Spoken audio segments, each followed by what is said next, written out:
All right, so we are in the Gospel of Sri Ramakrishna. And I'm going to start here on page 646.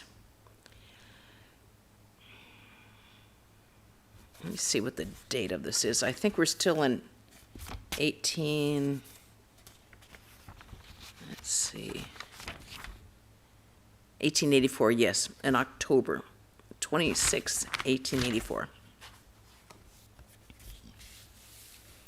The one thing needful is to be introduced to the master of the house. Why are you so anxious to know beforehand how many houses and gardens and how many government securities the master possesses? The servants of the house would not allow you even to approach these, and they would certainly not tell you about their master's investments. Therefore, somehow or other, become acquainted with the master, even if you have to jump over the fence or take a few pushes from the servants. Then the master himself will tell you about his houses and gardens and his government securities. And what is more, the servants and the doorkeeper will salute you when you are known to the master. All laugh. Devotee. Now the question is how to become acquainted with the master. Laughter. Master. That is why I say that work is necessary. It will not do any good to say that God exists and then idle away your time. Idle away your time. I made a new verb. You must reach God somehow or other. Call on him in solitude and pray to him. O Lord, reveal thyself to me. Weep for him with a longing heart. You roam about in the search of lust and greed like a madman. Now be a little mad for God. Let people say, this person has lost their head for God. Why not renounce everything for a few days and call on God in solitude? What will you achieve by simply saying that God exists and doing nothing about it? There are big fish in the Haldar Pukur, but you can catch them. Can you catch them by merely sitting idly on the bank? Prepare some spiced bait and then throw it into the lake. Then the fish will come up from a deep water and you will see ripples. That will make you happy. Perhaps a fish will jump with a splash and you'll get a glimpse of it. Then you will be so glad. Milk must be turned into curd, and curd must be churned. Only then will you get butter. To Mahima.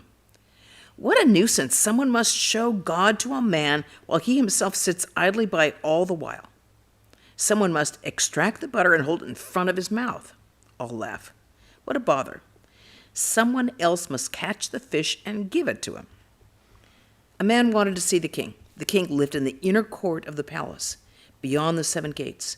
No sooner did the man pass through the first gate than he exclaimed, "Oh, where is the king?" But there were 7 gates, and he must pass them one after another before he could go see the king. Mahima Charan. But what kind of work can one realize God? Master. It is not that God can be realized by this work and not by that.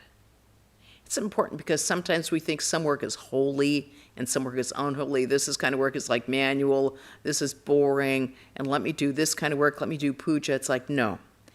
It is not that God can be realized by this work and not by that. It's really important to keep in mind. The vision of God depends on his grace. Still, a person must work a little with longing for God in their heart. If they have longing, they will receive the grace of God. To attain God, a person must have certain favorable conditions: the company of holy people, discrimination, and the blessings of a real teacher. Perhaps his elder brother takes on the responsibility for the family. Perhaps the wife has spiritual qualities and is very virtuous. Perhaps they're not married at all or entangled in worldly life, and then they can succeed when conditions like this are fulfilled. In a certain family, a man lay seriously ill. He was at the point of death. Someone said, here's a remedy. First, it must rain when the star Swathi is in the ascendant. Then some of that rainwater must collect in a human skull. Then a frog must come there, and the snake must chase it. As the frog is about to be bitten by the snake, it must jump away, and the poison of the snake must drop into the skull. You must prepare a medicine from that poison and give it to the patient. Then he will live. The head of the family consulted the almanac about the star and set out at the right moment. With great longing of heart, he began to search for the different ingredients. He prayed to God, "O Lord, I shall succeed only if you bring together all the ingredients." As he was roaming about, he actually saw a skull lying on the ground. Presently, there came a shower of rain. Then the man exclaimed, "Oh, gracious Lord, I've got the water under Svati, and the skull too. What is more, some of the rain has fallen into the skull. Now be kind enough to bring together the other ingredients." He was reflecting with a yearning heart when he saw a poisonous snake approaching. His joy knew no bounds. He became so excited that he could feel the thumping of his own heart. "Oh God," he prayed, "now the snake has come too. I have procured most of the ingredients. Please be gracious and give me the remaining ones." No sooner did he pray thus than a frog hopped up. The snake pursued it. As soon as they came near the skull, and the snake was about to bite the frog jumped over the skull, and the snake's poison fell into it. The man began to dance, clapping his hand for joy. So I say, one gets everything through yearning. A person cannot realize God unless they renounce everything mentally. A sadhu cannot lay things up. Birds and wandering monks do not make provisions for the morrow. Such is the state of my mind, that I cannot carry even clay in my hand. Once when Hridai tormented me, I thought of leaving this place and going to Benares. I thought of taking some clothes with me, but how could I take money? So I could not go to Benares. All laugh. To Mahima, you are a householder. Therefore you should hold both to this and to that, both the world and to God. Mahima, sir, can one who holds on to that also hold on to this? Master, once sitting on the bank of the Ganges near the Panchavati, holding a rupee in one hand and clay in the other, I discriminated. The rupee is clay, the clay is verily the rupee is verily the clay, and I threw the rupee into the river.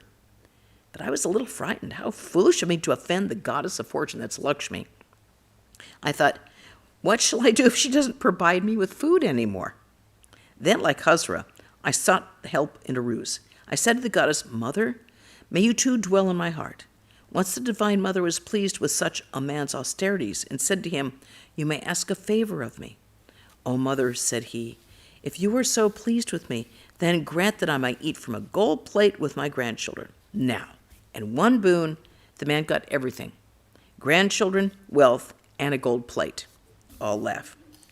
When the mind is freed from lust and greed, it can be directed to God and become absorbed in Him. It is the bound alone who can be freed. The moment the mind turns away from God, it is bound.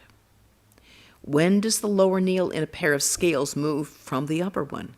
When the pan is pressed down by the weight. Lust and greed is the weight. You know, you just have to marvel at Sri Ramakrishna's metaphors. They just are chock-a-block. They're all over the place. They're so down to earth and really make it very easy to remember. It's very tangible. It's like we all know what a weight is like. Okay, this is the weight that's keeping my pan down when I really want it to go up the other direction. Why does a child cry on coming out of its mother's womb? With its cry, it's saying, as it were, just see where I am now. In my mother's womb, I was meditating on the lotus feet of God. But see where I am now. To Mahima, you should renounce mentally. Live the life of a householder in a spirit of detachment. Mahima, can a person live in the world if their mind is once directed to God? Master, why not? Where will he go away from the world? I realize that wherever I live, I'm always in the Ayodhya of Rama. This whole world is Rama's Ayodhya. After receiving instruction from his teacher, Rama said that he would renounce the world. Dasharatha, that was his father, Dasharatha sent for the sage Vashishta to Rama to dissuade him. Vashishta found him filled with intense renunciation. He said to Rama, first of all, reason with me. Rama, then you might leave the world. May I ask you if this world is outside God? If that is so, then you may give it up. Rama found that it is God alone who has become the universe and all of its living beings. Everything in the world appears real on account of God's reality behind it. Thereupon Rama became silent. In the world, a person must fight against the passions like lust and anger, against many desires, against attachment. It is convenient to fight from inside a fort, from their own home. At home, a person gets food and other help from a wife. In the Kali Yuga, the life of a person depends entirely on food. It is better to get food in one place than knock at 7 doors for it. That's, a wandering monk has to go from door to door with a little begging cloth, hope to get enough food for one meal. Living at home is like facing the battle from a fort. Live in the world like a cast-off leaf in a gale. Such a leaf is sometimes blown inside a house and sometimes at a rubbish heap. The leaf goes wherever the wind blows, sometimes to a good place and sometimes to a bad place. Now God has put you in the world. That is good. Stay here. Again, when he lifts you from here and puts you in a better place, that will be time enough to think about what to do then. God has put you in the world. What can you do about it? Resign everything to him. Surrender yourself at his feet. Then there'll be no more confusion when you realize that it is God who does everything. Then there will be no more confusion. Then you will realize that it is God who does everything. All depends on the will of Rama. A devotee. What is that story about the will of Rama? Master. In a certain village there lived a weaver. He was a very pious soul. Everyone trusted him and loved him. He used to sell his goods in the marketplace. When a customer asked him about the price of a piece of cloth, the weaver would say, by the will of Rama, the price of the yarn is 1 rupee, and the labor is 4 annas. By will of Rama, the profit is 2 annas. The price of the cloth, is 1 rupee, and the price of the cloth, by the will of Rama, is 1 rupee and 6 annas. Such was the person's faith in the weaver that the customer would at once pay the price and take the cloth. That's because in India, you're used to bargaining with everybody. It's like, you say this, I say that. You say, no, this is like no bargaining. I trust you completely. The weaver was a real devotee of God. After finishing his supper in the evening, he would spend long hours in the worship hall meditating on God and chanting his name and glories. Now, late one night, the weaver couldn't get to sleep. He was sitting in the worship hall, smoking now and then, when a band of robbers happened to pass that way. They wanted a man to carry their goods and said to the weaver, "Come with us." So saying, they led him off by the hand. After committing a robbery in a house, they put the load of things on the weaver's head, commanding him to carry them. Suddenly the police arrived, and the robbers ran away. But the weaver with his load was arrested. He was kept in the lockup for the night. The next day he was brought before the magistrate for trial. The villagers learned what had happened and came to the court. They said to the magistrate, "Your Honor, this man could never commit a robbery." Thereupon the magistrate asked the weaver to make his statement. The weaver said, "Your Honor, by the will of Rama, I finished my meal at night. Then by the will of Rama, I was sitting in the worship hall. It was quite late at night by the will of Rama. By the will of Rama, I had been thinking of God and chanting his name and glories. When by the will of Rama, a band of robbers passed that way. By the will of Rama, they dragged me with them. And by the will of Rama, they committed a robbery in the house. And by the will of Rama, they put the load on my head.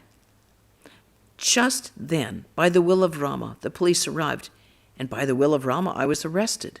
Then, by the will of Rama, the police kept me in a lockup for the night, and this morning, by the will of Rama, I've been brought before your honor."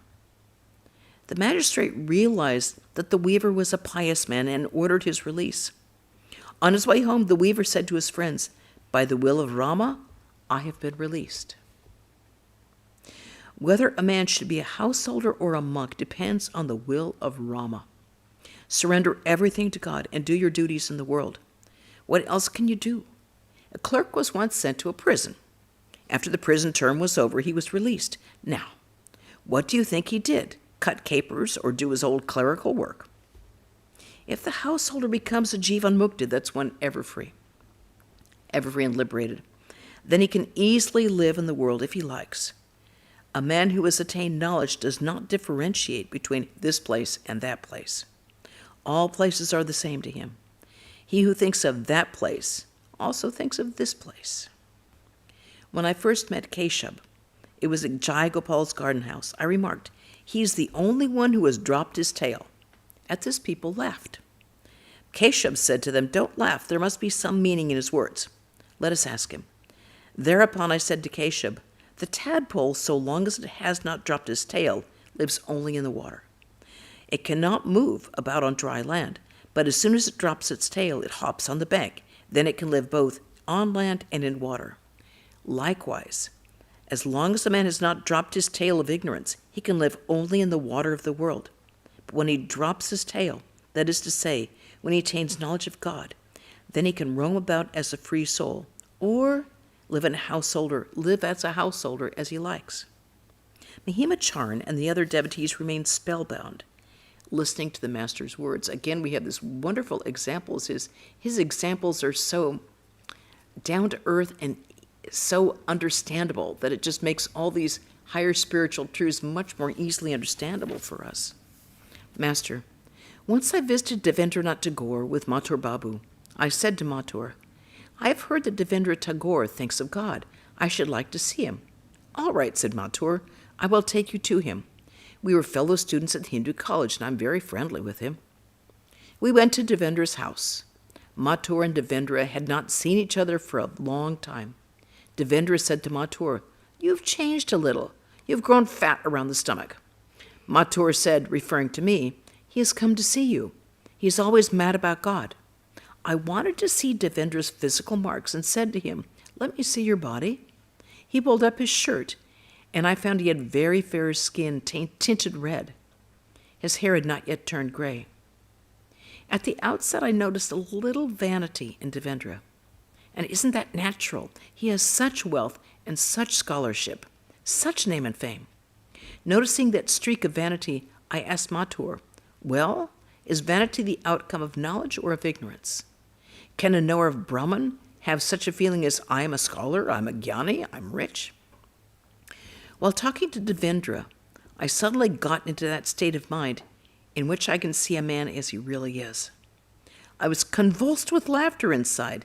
In that state, I regard scholars and the book learned as mere straw.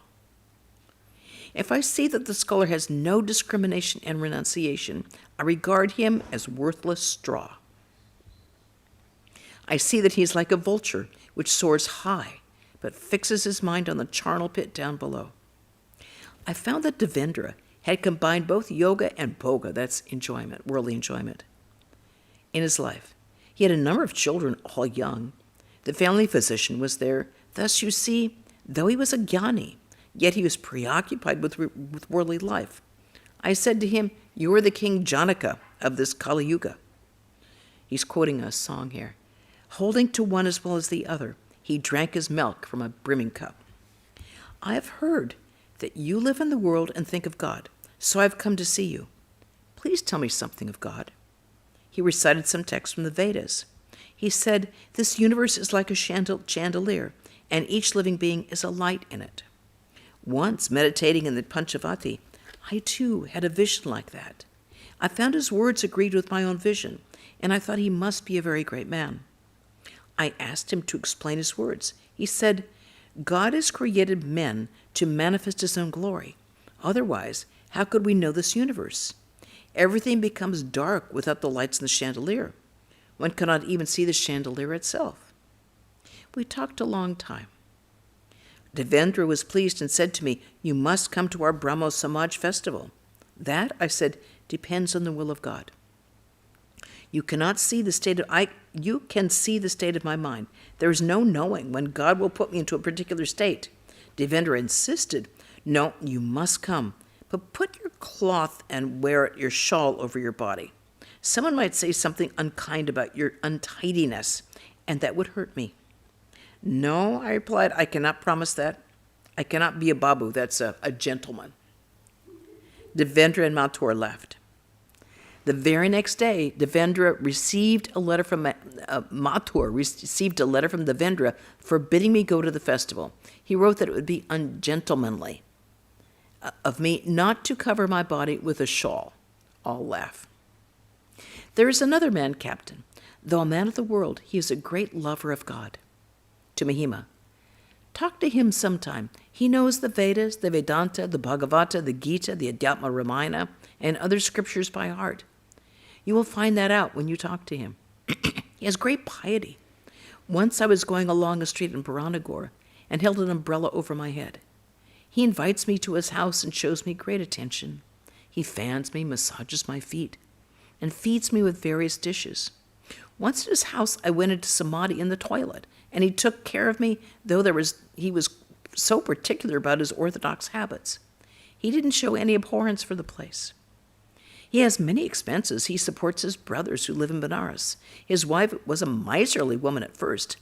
Now she is so burdened by the expenses of the family that she cannot spend all the money she would like to. Captain's wife said to me, "He doesn't enjoy worldly life. That is why he once said he would renounce the world." True. Every now and then he expresses that desire. Captain was born in a family of devotees. His father was a soldier. I've heard that on the battlefield he would worship Shiva with one hand and hold a naked sword in the other. Captain was a strong upholder of orthodox conventions. Because of my visiting Keshab Chandra Sen, he stopped coming here for a month. He said to me that Keshab had violated the social customs. He dined with the English and married his daughter into another caste. He had lost his own caste. I said to Captain, "What do I care for such things?" Keshab chants the name of God, so I go to him to hear about God. I eat only the plum. What do I care about the thorns? But Captain remained stubborn. He said to me, "Why do you see Keshab?" I answered him rather sharply, "But I don't go to see him for money. I go there to hear the name of God. And how is it that you visit the Viceroy's house? He's a Malecha. How can you be in his company?" That silenced him a little. But he is a great devotee. When he worships, he performs arati with the camphor, then he recites hymns and becomes a totally different person. He becomes absorbed. To Mahima Charan. In the light of Vedantic reasoning, the world is illusory, as unreal as a dream. The Supreme Soul is the witness of the three states of waking, dream, and deep sleep. These things are in your line of thought. The waking state is only as real as the dream. Let me tell you the story that agrees with your attitude. There was a farmer who lived in the countryside. He was a real jnani. He earned his living by farming. He was married, and after many years, a son was born to him, whom he named Haru. His parents loved the boy dearly. This was natural, for he was the one precious gem in the family. On account of his religious nature, the farmer was loved by the villagers. One day he was working in the field when a neighbor came and told him that Haru had been attacked with cholera. The farmer at once returned home and arranged for the treatment for the boy. But Haru died. The other members of the family were grief-stricken, but the father acted as if nothing had happened. He consoled his family and told them that grieving was futile. Then he went back to his field. On returning home, he found his wife weeping even more bitterly. She said to him, "How heartless you are. You haven't shed one tear for the child." The farmer replied quietly, "Shall I tell you why I haven't wept? I had a very vivid dream last night. I dreamt I had become a king. I was the father of 8 sons and was very happy with them. Then I woke up. Now I'm greatly perplexed. Should I weep for those 8 sons or for this one Haru?" The farmer was a jnani. Therefore he realized the waking state is as unreal as the dream state. There is only one eternal substance, and that is the Atman. But for my part, I accept everything, Turiya, and also the 3 states of waking, dream, and dream sleep, deep sleep. Turiya is the 4th state of consciousness, which is beyond waking, dreaming, and deep sleep. I accept all, Brahman and also Maya, and the universe and its living beings. If I accepted less, I shall not get full weight, devotee. The full weight? How is that? All laugh. Master, Brahman is qualified by the universe and its living beings. At the beginning, while following the method of not this, one has to eliminate the universe and its living beings. But as long as I consciousness remains, one cannot but feel that it is God himself who has become everything. He alone has become the 24 cosmic principles. When a man speaks of the essential part of the bell fruit, he means the flesh only, not the seeds and not the shell. But if he wants to speak of the total weight of the fruit, it will not do for him to weigh only the flesh. He must accept the whole thing, seeds and shell and flesh. Seeds and shell and flesh belong to one and the same fruit. The nitya and the lila, that is the eternal and the transitory, belong to the same reality. Therefore, I accept everything, the relative as well as the absolute. I don't explain away the world as Maya. Were I to do that, I would get short weight. Mahimacharya. It is a good synthesis from the absolute to the relative, and from the relative to the absolute. Master. The Jnanis regard everything as illusory, like a dream. But the bhaktas, that is the devotees of God, accept all the states. The milk flows only in driblets from the Jnani. I'll laugh. There are some cows that pick and choose their fodder, hence their milk flows only in driblets. But cows that don't discriminate so much and eat whatever they get, they give milk in torrents. A spirit devotee of God accepts both the absolute and the relative. Therefore, he's able to enjoy the divine even when his mind comes down from the absolute.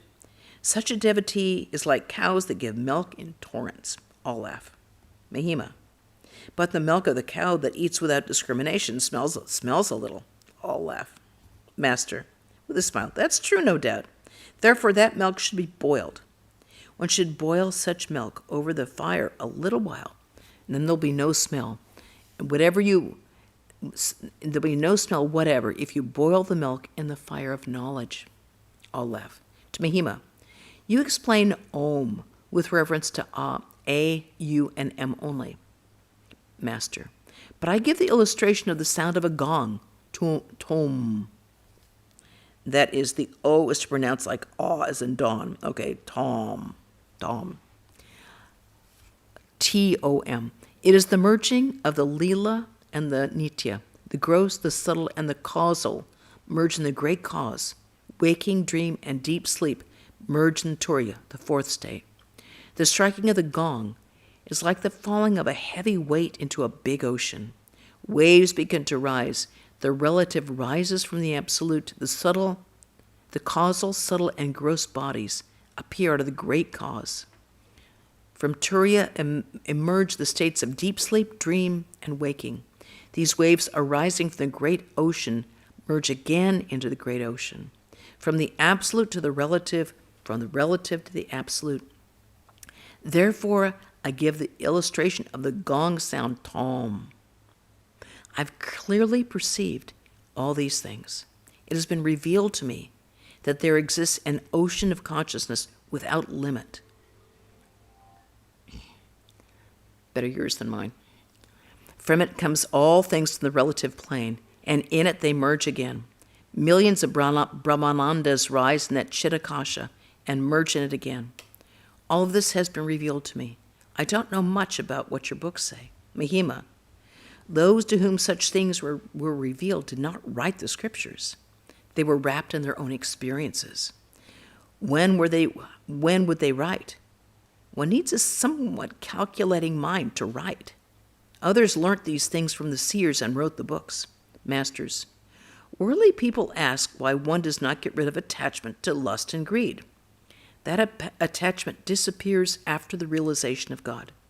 If a person once tastes the bliss of Brahman, then the mind no longer runs after enjoyment of sense pleasures or wealth or name and fame. If the moth once sees the light, it no longer goes into the darkness. Some friend said to Ravana, "You've been assuming different forms for Sita. Why don't you go to her in the form of Rama?" Ravana replied, "When I contemplate Rama, even the position of Brahma appears insignificant to me, not to speak of the company of another man's wife. How could I take the form of Rama for such a purpose?" All worship and spiritual discipline are directed to one end alone, namely, to get rid of worldly attachment. The more you meditate on God, the less you will be attached to the trifling things of the world. The more you love the lotus feet of God, the less you will crave the things of the world or heed to any creature comforts.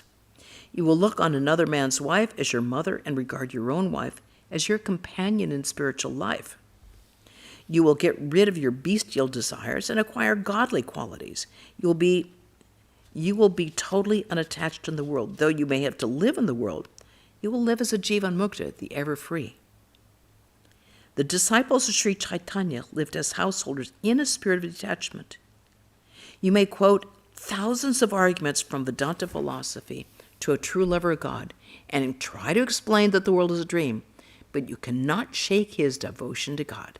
In spite of all your efforts, they will come back to devotion. And that's a great place to stop. Any questions or comments anywhere? Arguments? Theoreticals? Okay. That was some great imagery of the ocean. Isn't that wonderful? It somehow didn't strike me before until I was reading it just now, but it's like really beautiful, very moving actually. Oh, good to see you, Ganga. Good to see you. John, I hope you're healing up well. You're taking my mind off it. That helps. Oh, I that's need to good. detach from the pain.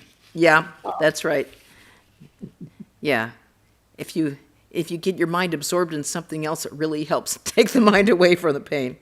You actually helped today. You know, I've been having real problems with avatars. I don't believe in them. I don't believe that Ramakrishna was anything other than we are. However, if you accept both, because that's where we are now, I am totally convinced of jnani type of stuff, but I'm not capable of doing it. So I have to take a little of the other. Right on, John. Right on. Okay, so here are our announcements. Tomorrow, Swami Medhananda will speak on the yoga of suffering. Okay. And on Wednesday, there'll be a class on reading Swami Ramakrishnananda, Apostle to the South, with Pravajika Krishna Prana. Saturday, there'll be a reading again from the Gospel of Sri Ramakrishna. Now, Sunday will be lovely because we are going to have the vice president of the Ramakrishna Math and Mission speaking on Holy Mother Sri Sarda Devi. So we are very fortunate to have him here.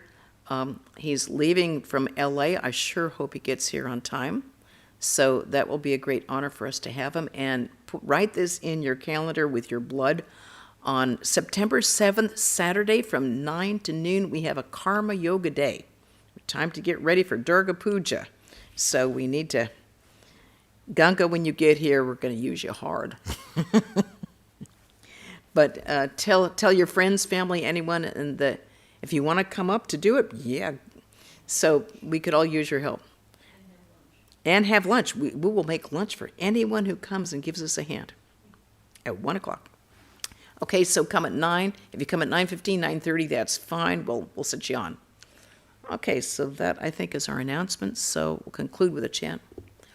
Om Shanti, Shanti, Shanti, Hari Om Tat Sat, Sri Ramakrishna Arpanamastu. Thank you for joining and hope to see you again soon.